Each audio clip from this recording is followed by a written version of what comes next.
반갑습니다. 가양교회 교사 베이직 성경학교 2를 맡은 황준규 목사입니다. 오늘은 함께 3강을 통해 포로시대부터 예수님의 시대까지 알아보도록 하겠습니다. 먼저 11번째 포로시대입니다.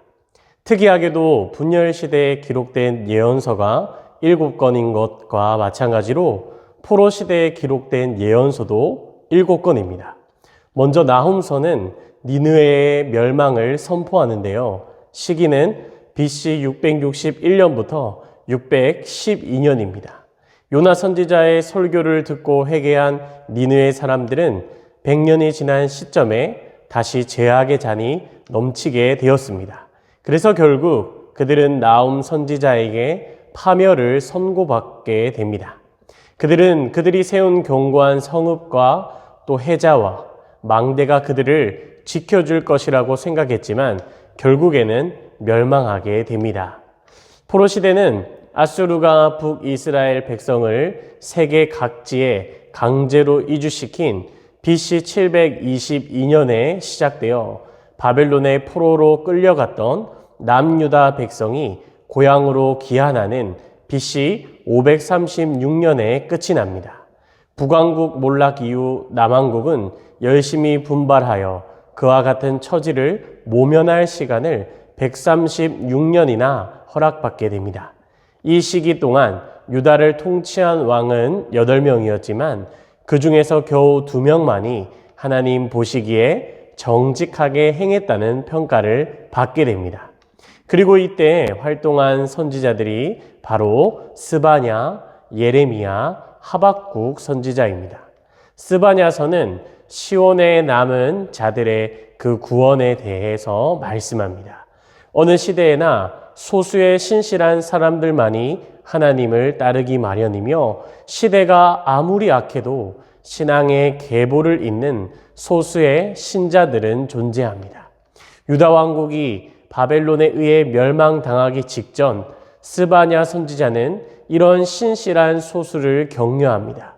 그는 비록 유다가 심판을 당하게 되겠지만 그들 가운데 남은 자들이 다시 시온으로, 다른 말로 예루살렘으로 돌아올 것이라고 말합니다.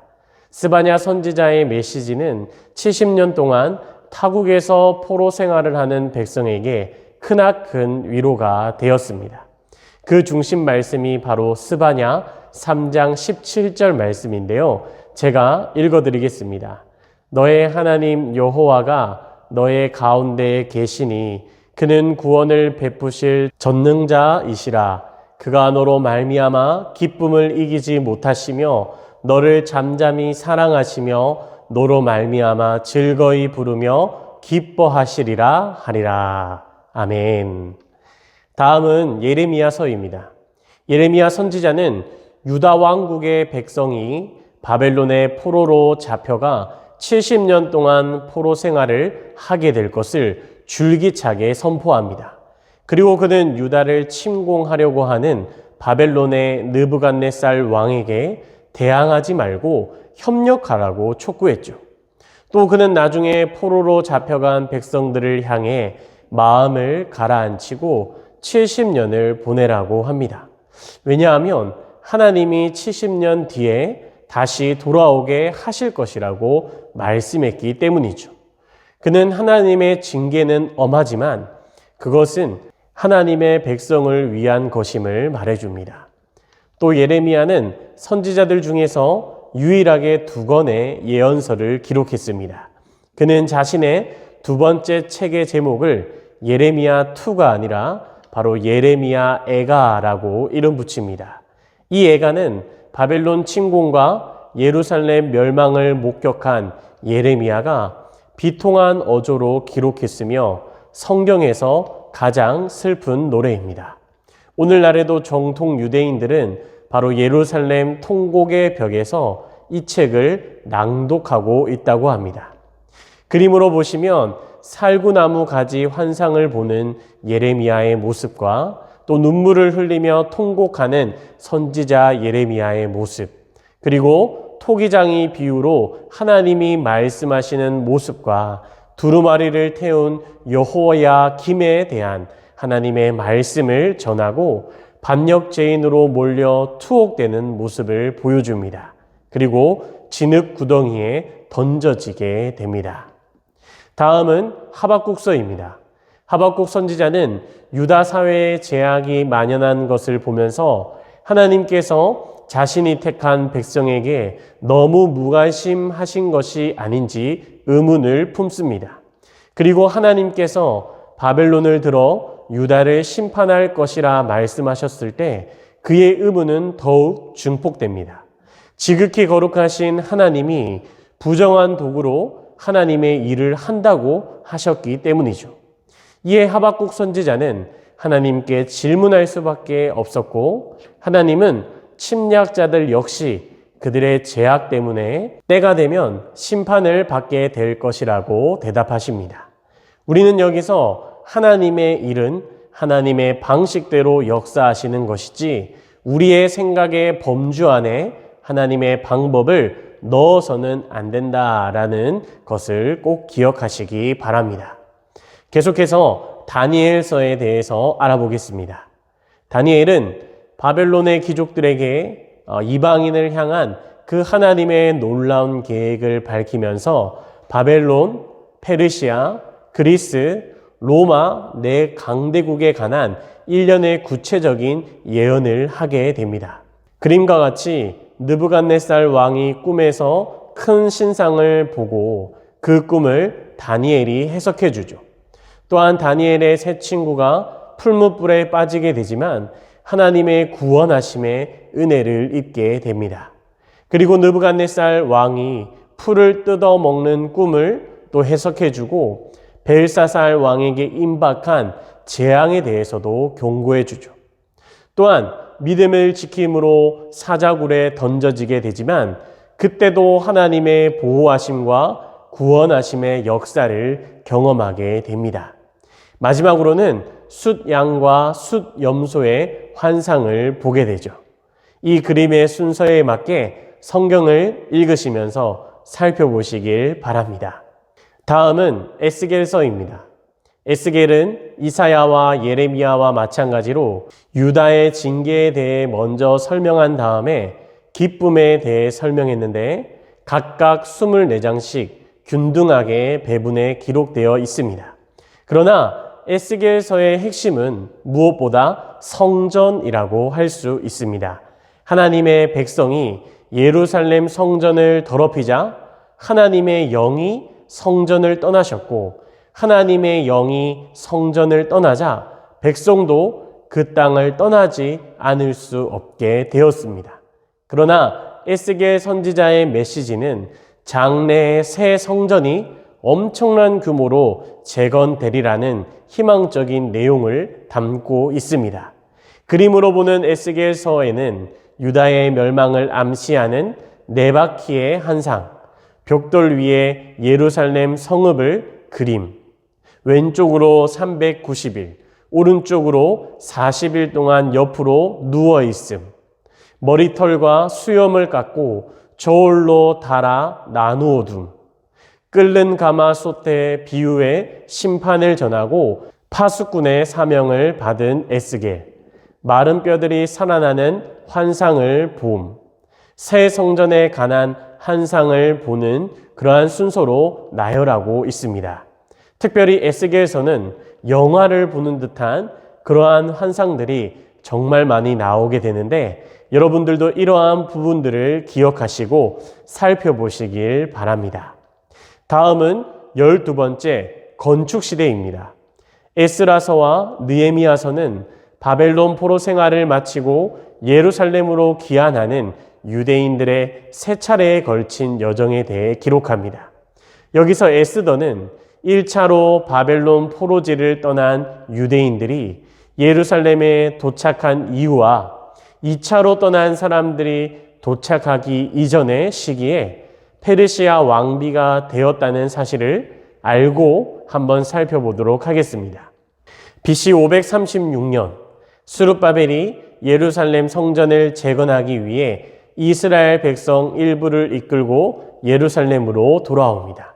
하나님께서는 스룹바벨을 세워 바벨론의 느부갓네살 왕이 잿더미로 만든 그 예루살렘 성전을 재건하게 하셨죠.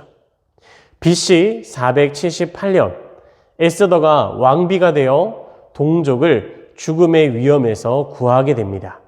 에스더서에 기록된 사건들은 에스라서 6장과 7장 사이의 기간 동안 일어난 것인데요.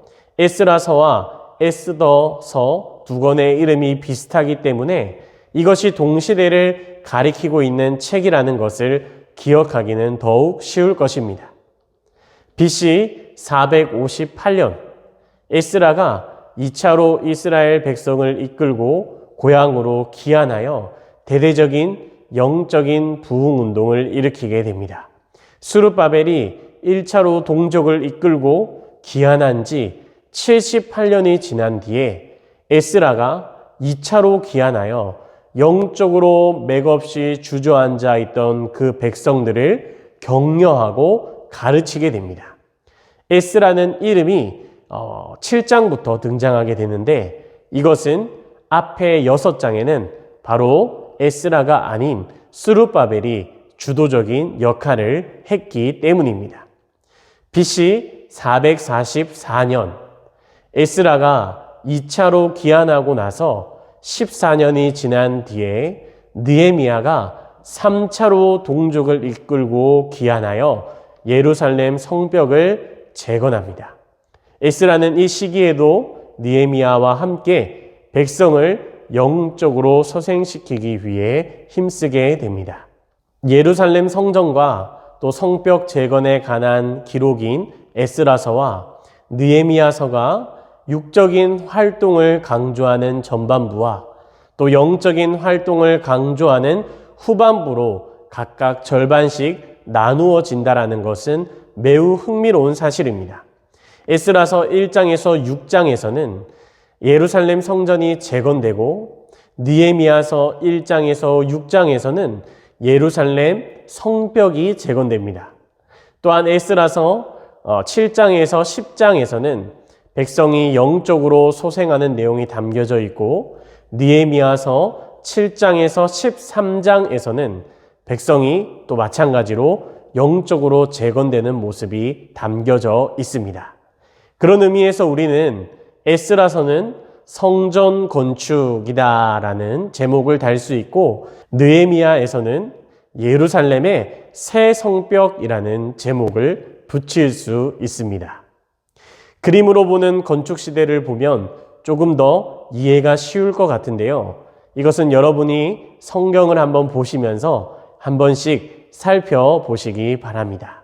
에스라와 느헤미야는 육적인 활동과 영적인 활동이 절묘한 조화를 이루는 복된 상태가 돼야 한다라고 가르칩니다.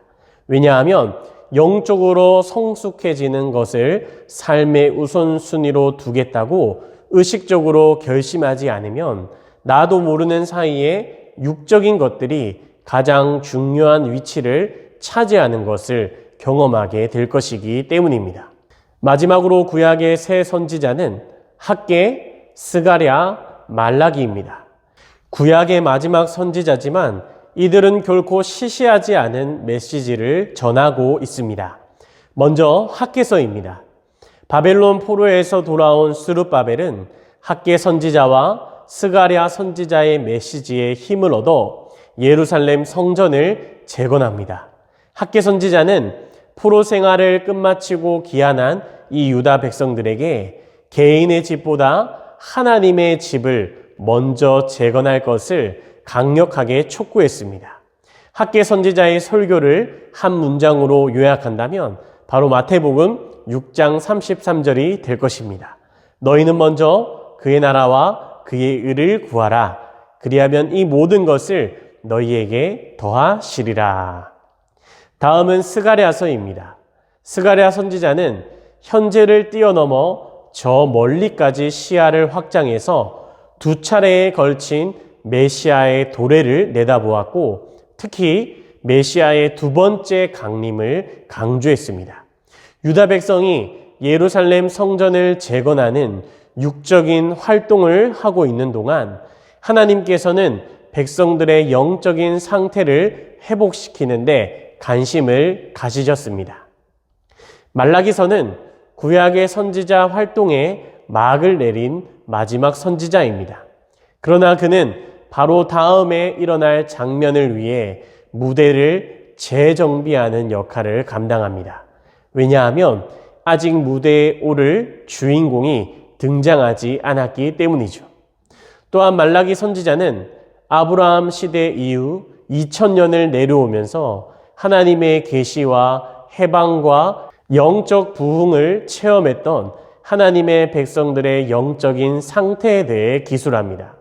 하나님의 택함을 받은 이스라엘 백성은 그렇게 오랜 세월 동안 하나님의 은혜를 체험했지만 더 이상 하나님을 신뢰하지 않았고 하나님과 거리를 두었습니다. 이런 상태는 메시아께서 그들 가운데 직접 나타나셨을 때에도 지속되었죠. 하나님의 창조로 시작된 구약 기사가 하나님의 저주로 끝나야 했다라는 것은 매우 슬픈 일입니다. 그 저주는 구약 마지막 장, 마지막 절에서 확인할 수 있는데요. 제가 말라기 4장 6절 말씀을 한번 읽어드리겠습니다. 그가 아버지의 마음을 자녀에게로 돌이키게 하고 자녀들의 마음을 그들의 아버지에게로 돌이키게 하리라. 돌이키지 아니하면 두렵건대 내가 와서 저주로 그 땅을 칠까 하노라 하시니라. 아멘. 아이러니하게도 구약의 마지막 절이 저주로 끝났다면 신약의 마지막 절은 축복으로 끝나고 있습니다. 요한계시록 22장 21절 말씀인데요. 주 예수의 은혜가 모든 자들에게 있을지어다. 아멘. 구약의 12시대와 우리 삶에 적용해야 할 원리들은 다음과 같습니다. 성경학교를 진행하시면서 혹시나 나에게 지금 당장 필요한 부분들이 있다면 그 성경을 먼저 보시길 바랍니다. 그리고 기도하시면서 그 원리를 실천하기 위한 구체적인 방안을 찾아보는 것도 도움이 될 것입니다. 다음은 13번째로 신구약 중간기 시대입니다. 구약이 혼돈의 대륙이라면 구약과 신약 사이의 이 중간기는 미지의 대륙이라고 할 수 있습니다. 이 400년간의 세월을 침묵기라 일컫는 것은 백성들이 서로 말을 하지 않았기 때문이 아닙니다. 그렇다면 여러분, 왜 침묵기일까요? 이것은 바로 영적인 침묵기라는 말입니다. 더 자세히 말하면 말라기서에서 마태복음 사이의 기간 동안 하나님께서 선지자를 세우셨다는 기록이 어디에도 없기 때문입니다. 그러나 하나님은 세상이 메시아를 영접하도록 준비시키면서 여전히 활발하게 일하고 계셨습니다. 우리는 고대 근동의 패권, 유대 민족의 분파, 당시 문헌들을 살펴봄으로써 이 시기에 하나님이 어떻게 일하셨는지를 알 수가 있습니다. 다음 그림들을 보면서 간단히 설명하겠습니다. 1번 왕관을 보시면 아수르 제국입니다. 아수르는 북이스라엘 왕국을 정복하여 그 백성을 세계 각 지역에 흩어 놓았습니다. 여기서 흩어진 이스라엘 백성이 바로 이방인과 결혼해서 사마리아인이 탄생하게 됩니다. 다음은 바벨론 제국입니다. 바벨론은 BC 612년에서 536년까지 팔레스타인 지역에서 패권을 휘두르게 됩니다. 바벨론의 느부갓네살 왕은 남유다를 침공해 예루살렘 성전과 성벽을 파괴하고 남유다 백성들은 바벨론으로 끌려가서 70년 동안 포로 생활을 보내게 됩니다. 다음은 페르시아 제국입니다. 바벨론은 BC 536년에 페르시아에 의해 멸망당하게 됩니다. 바벨론을 정복한 페르시아의 초대왕 고레스는 칙령을 통해 유대인들을 풀어주고 고향으로 돌아가게 합니다. 다음은 그리스 제국입니다. 페르시아는 그리스에 의해 멸망당했고 알렉산더 대왕은 영토 확장을 통해 그리스 문명을 피정복 국가들에게 확산시킵니다.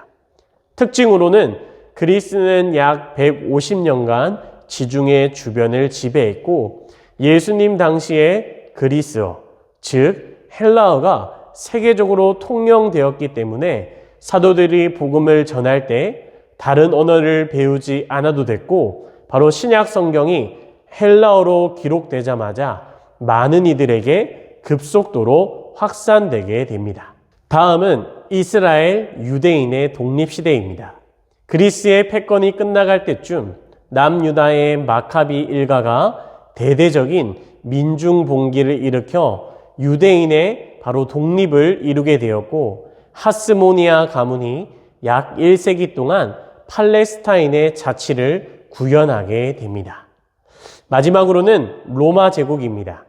유대인의 독립시대는 BC 63년 로마의 폼페이우스 장군의 예루살렘 침공으로 종식되고 맙니다.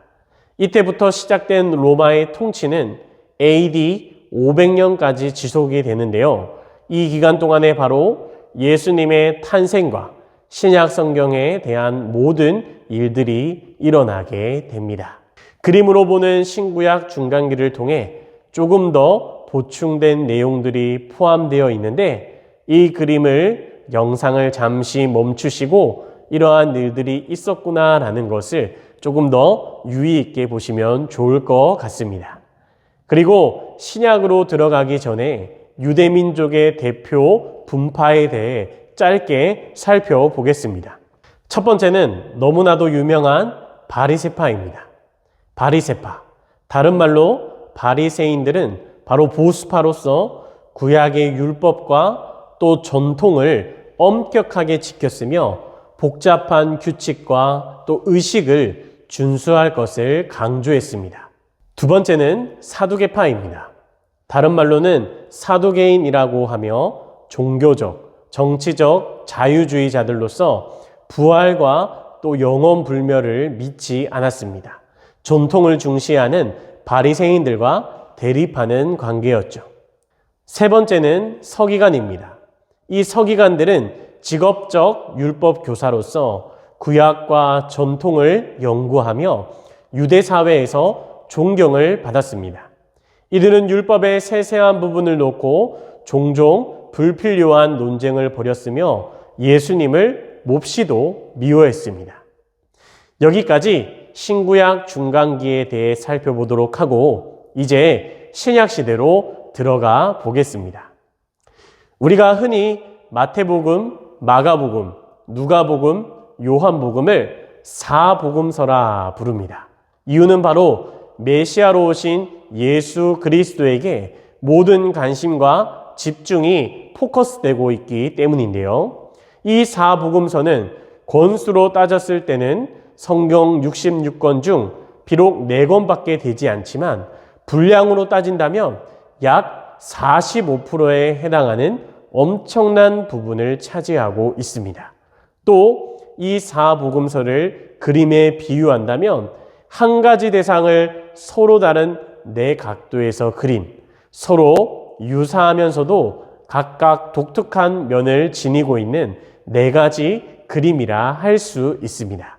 그렇다면 어떤 점이 유사하고 또 어떤 점이 차이가 있는지 사복음서에 대해 알아보겠습니다. 먼저 마태복음입니다. 마태복음은 유대인으로서 유대인들을 위해 이 복음서를 기록했습니다.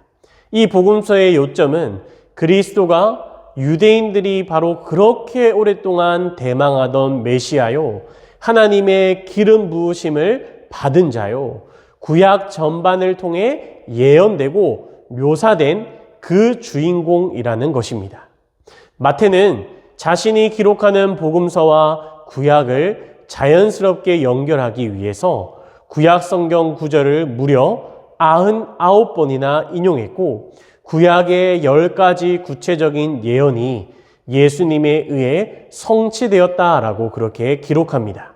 그는 또 왕과 나라라는 단어를 75번이나 언급합니다. 마태는 마태복음 1장에서 4장까지 말씀을 통해 예수님을 왕으로 묘사하면서 예수님의 가계도를 다윗에서 아브라함까지 거슬러 올라갑니다.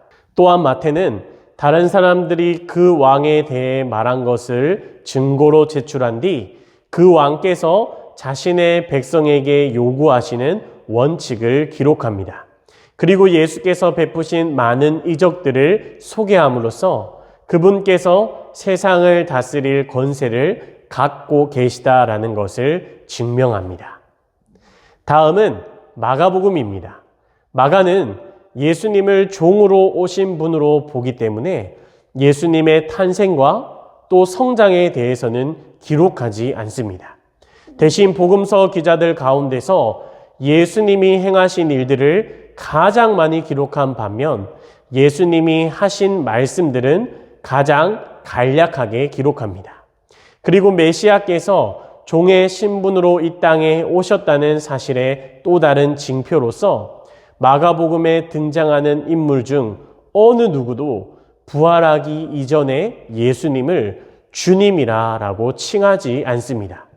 마가는 신격을 소유한 종의 행위를 강조함과 아울러 그리스도께서 하늘의 아버지께 신속하고도 절대적으로 순종했음을 보여주기 위해 곧, 즉시라고 하는 뜻의 헬라어 단어를 무려 40여 차례나 사용합니다.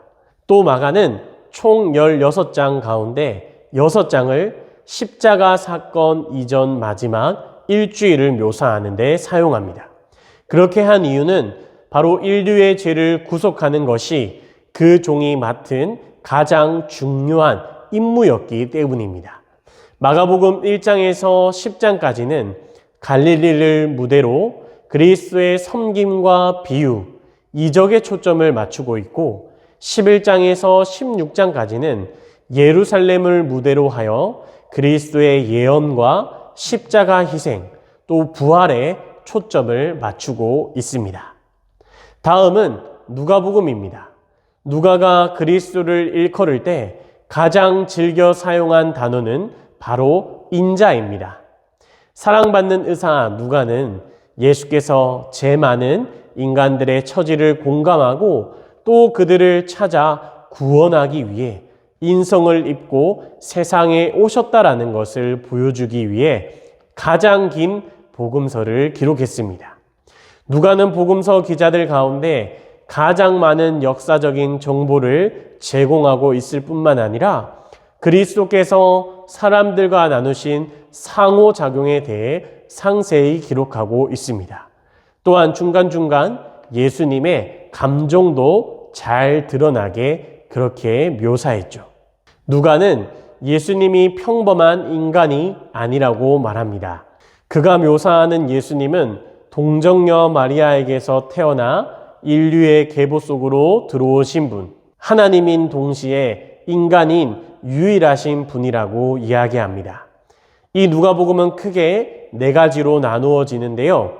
1장에서 3장까지는 예수님의 탄생과 또 유년 시절의 사건에 중점을 둔 처음 30년의 모습, 4장에서 8장까지는 갈릴리의 이적에 중점을 둔 지상 사역의 모습, 9장에서 18장까지는 비유와 가르침에 중점을 둔 베레아에서의 모습, 마지막 19장에서 24장까지는 십자가 사건으로 이어지는 마지막 8일과 또 부활 이후 현현하신 40일의 모습을 기록하고 있습니다. 마지막으로 요한복음은 하나님의 아들로서 예수님의 역할을 강조합니다. 요한복음은 4복음서 중에서도 매우 독특해서 다른 복음서와 8% 정도만 내용이 겹칩니다. 요한은 예수님이 자신이 하나님이라고 주장한 것에 포커스를 맞추며 오직 하나님만이 행하실 수 있는 7가지 이적을 예로 들어 이 주장을 보강합니다. 7가지 주장에서는 나는 생명의 떡이다. 나는 세상의 빛이다. 나는 양의 문이다. 나는 선한 목자다. 나는 부활이요 생명이다. 나는 길이요 진리요 생명이다. 나는 참 포도나무다. 라고 그렇게 말합니다. 그리고 7가지 이적으로는 물로 포도주를 만드심, 왕의 신하의 아들을 고치심, 38년 된 병자를 고치심, 5,000명을 먹이심, 바다 위를 걸으심, 소경을 고치심, 죽은 나사로를 살리셨다라고 그렇게 기록합니다. 그렇다면 여러분, 이 사복음서의 핵심은 무엇일까요? 그것은 바로 요한복음 3장 16절의 말씀처럼 예수 그리스도를 온 세상의 구세주로 나타내 모든 사람이 믿고 영생을 얻도록 하는 것이었습니다. 그렇다면 이제 이 예수님에게 우리가 포커스를 맞추어 스토리를 한번 살펴보도록 하겠습니다. 저는 시대마다 이 포인트만 짚고 넘어가겠지만 여러분들은 이 스토리에 맞추어 성경을 꼭 읽어보시고 또 살펴보시기 바랍니다. 먼저는 목수시대입니다. 먼저 요셉과 마리아가 호적을 등록하러 베들레헴으로 가는 사건이 일어납니다. 그리고 예수님이 마구간에서 태어나시는 사건이 일어나게 되죠. 그리고 목자들이 아기 예수께 경배하러 오게 됩니다. 그리고 예수님이 생후 8일이 되던 때 성전에서 정결례를 치르십니다. 그리고 성전에 올라온 그 아기가 메시아임을 시므온과 안나가 알아보게 되죠. 그리고 시간이 지나 예수님이 2살 정도 되었을 때 동방 박사들이 찾아와 경배를 하게 되고 헤롯이 베들레헴의 모든 산의 아이들을 죽이라고 명령합니다. 이 소식을 듣고 요셉과 마리아는 천사의 도움으로 예수님을 데리고 애굽으로 피신하게 되었고 다시 나사렛으로 가게 되고 예수님은 여기서 성장하게 됩니다. 또한 성장하며 율법 학자들과 토론하는 모습을 우리에게 보여줍니다. 다음은 주장시대입니다. 세례 요한이 유대인들에게 회개를 촉구하는 사건이 일어납니다. 그리고 예수님은 이 요단강에서 요한에게 세례를 받게 되고 예수님은 광야에서 사탄에게 시험을 받으시게 됩니다. 예수님은 무화과 나무 밑에 있는 나다나엘을 보시고 여러 이야기를 나누게 되며 또 4명의 어부를 불러서 자신을 따르게 합니다. 또한 세간에 앉아있는 세리였던 마태를 부르게 되고 그리고 공생의 첫 번째 이적으로서 가나의 혼인잔치에서 물을 포도주로 만드는 놀라운 첫 번째 이적의 사건이 일어나게 됩니다. 그리고 성전에서 장사꾼들을 모두 내쫓으시며 니고데모에게 거듭남에 대해 가르치게 됩니다. 그리고 수가성 우물가에 있는 그 사마리아 여자에게 진정한 생수가 누구인가에 대해 그에게 이야기해 줍니다. 다음은 선택시대입니다. 예수님은 고향인 나사렛 회당에서 배척을 당하시게 됩니다. 그래서 예수님은 나사렛에서 가버나움으로 사역의 본고지를 움직이십니다. 그리고 갈릴리 바다로 가셔서 거기에서 사람들에게 산상수훈에 나오는 팔복에 대해 말씀하시며 가버나움에서 중풍병자를 고치십니다. 그리고 유대 종교 지도자들이 공식적으로 예수님을 거부하는 그러한 사건이 발생하게 되고 예수님은 많은 비유로서 사람들을 가르치게 됩니다. 베드로는 예수님을 메시아로 믿게 되고 영광스러운 모습으로 변형하신 예수님이 모세와 엘리야와 함께 대화를 나누는 모습을 제자들이 보게 됩니다. 다음은 교육시대입니다. 예수님은 가늠하다 현장에서 붙잡힌 여인을 용서해 주시며 앞으로 그에게 올바르게 살 것을 말씀하십니다. 그리고 유대인들은 예수님을 돌로 쳐 죽이려고 합니다. 예수님은 그 자리를 피해 나면서부터 눈먼 자였던 사람을 고쳐주시고 자신이 선한 목자라고 비유를 통해 사람들에게 선언하십니다. 그리고 70명의 제자들을 유대 전역에 파송시키시게 되고 선한 사마리아인의 비유에 대해서 말씀하시게 됩니다. 그리고 수종병 환자를 치유하시고 그리고 죽은 나사로를 살리십니다. 그리고 두 번째로 성전을 청결하게 하는 사건이 일어나게 되고 심판의 징조에 대해서 말씀하시게 됩니다. 마지막으로는 십자가 시대입니다. 먼저 예수님의 신문과 죽음에 대한 여정을 살펴보면 예수님은 먼저 안나스에게 신문을 받으십니다. 그리고 가야바와 사내들인 공회로 끌려가서 거기에서 신문을 또 받게 됩니다. 그리고 빌라도에게 끌려가 신문을 받게 되고 헤롯에게 다시 끌려가서 신문을 받게 됩니다. 그러나 헤롯은 다시 예수님을 빌라도에게 보내버립니다. 죄가 없었음에도 불구하고 백성들의 요구대로 예수님은 갈보리 십자가에 달려 죽음을 맞이하게 됩니다. 그리고 요셉이라는 사람이 소유한 동산의 무덤에 묻히시게 됩니다. 그리고 십자가 시대를 알아보면 먼저 가룟 유다가 예수님을 팔기 위해 대제사장들과 거래를 하게 됩니다. 그리고 예수님은 제자들의 발을 씻겨주시죠. 그리고 제자들과 최후의 만찬을 나누고 난 뒤에 겟세마네 동산에 올라가셔서 기도를 하십니다. 그리고 기도가 끝난 후에 다시 내려오실 때 로마의 군사들에게 체포되어 밤새 신문을 받게 됩니다. 로마 병사들이 예수님을 채찍질하고 조롱하고 나중에 2명의 강도와 함께 십자가에 못 박히시게 됩니다. 그때 어둠이 온 땅을 뒤덮는 일이 일어나게 되고 성전 휘장이 위에서부터 아래까지 2폭으로 찢어지는 일이 일어나게 됩니다. 그리고 경비병들이 예수님의 무덤을 단단히 지키게 됩니다.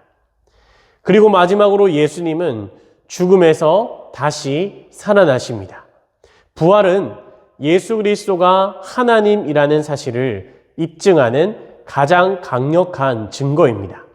사도 바울은 그리스도의 부활을 도외시할 경우에 기독교의 신빙성이 맥없이 무너지게 된다는 것을 분명히 알고 있었습니다.